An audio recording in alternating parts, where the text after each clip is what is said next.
Dalili hizi 5 zitakuonyesha kwamba kiwango chako cha sukari kipo juu katika damu. Endelea kufuatilia video hii mpaka mwisho ili usipoteze taarifa muhimu, lakini zaidi share video hii pamoja na marafiki zako na usisahau kunifollow kwa elimu zaidi juu ya masuala ya afya. Dalili ya kwanza, utakuwa ni mtu ambaye unakosa usingizi na kupata maumivu katika kichwa. Dalili hii itakuonyesha kwamba kiwango chako cha sukari kipo juu, hivyo neva katika kichwa zinapata msuguano. Lakini dalili ya pili, utakuwa ni mtu ambaye unakunywa maji mengi, na hii dalili itakuonyesha kwamba figo zako zinapambana kuondoa sukari iliyozidi katika damu, hivyo inaondoka kwa njia ya mkojo. Lakini dalili nyingine, utakuwa ni mtu ambaye unapenda kula vitu vitamu.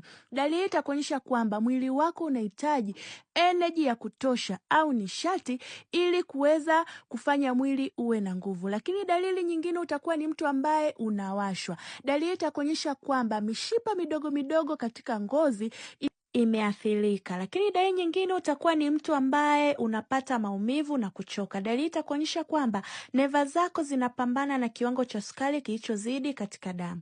Kama wewe ni kati ya watu ambao wanapata dalili hizi, comment neno yes ili niweze kukuonyesha namna gani utakontrol sukari yako.